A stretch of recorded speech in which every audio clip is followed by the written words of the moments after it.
Attention, attention. Voici l'histoire vraie d'un homme spiritualiste, dangereux, qui se cache derrière un masque de séduction. Il fait croire à des jeunes filles qu'il veut sortir avec elles, les aimer, les épouser. Mais en réalité, tout est déjà prévu. Il les attire pour les sacrifier dans des rituels sataniques. Un jour, il approche une première jeune fille. Il se montre charmant, doux, respectueux. Et elle, séduite, ne se doute de rien. Sans poser de questions, elle monte dans sa voiture. Et là, sans attendre, elle est tuée sur le champ. Ce que personne ne savait, c'est que le diable était déjà là, caché dans cette voiture, attendant son offrande. Mais dans cette ville, un homme étrange rôde, un fou aux yeux de tous. Les gens se moquent de lui, l'évitent, le méprisent. Pourtant, ce fou possède un don, un regard spirituel. Il voit ce que les autres ne voient pas. Et ce jour-là, il voit le diable dans la voiture. Il sent la mort. Il comprend que la vie d'une autre jeune fille est en danger. Quand l'homme revient avec une nouvelle victime, le fou intervient. Il s'approche en criant « Ne monte pas dans cette voiture! Il y a le diable dedans !»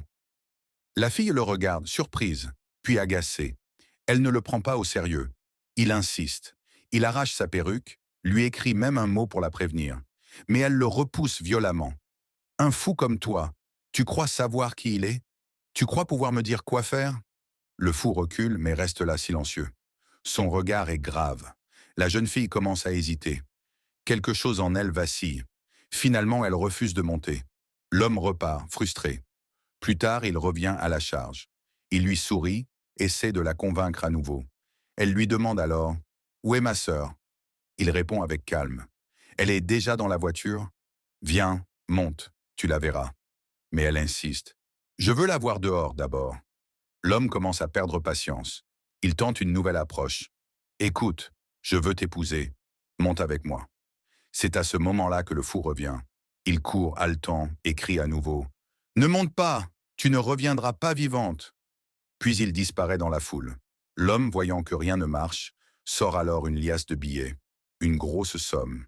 Il la lui tend en souriant. C'est pour toi, prends. La fille ouvre grand les yeux. Son regard s'illumine. Elle sourit. Elle commence à se laisser convaincre. Elle s'avance vers la voiture. Sa main touche la portière. Mais le fou réapparaît. Il crie de toutes ses forces. « Tu vas mourir si tu entres. Je t'en supplie, ne fais pas ça. » La jeune fille perd patience. Elle l'insulte, le traite de malade mental, puis ouvre la porte et monte dans la voiture. Et là, tout se fige. Elle est tuée sur le coup. Le sacrifice est accompli. Le diable, tapi dans l'ombre, a pris ce qu'il était venu chercher, puis disparaît.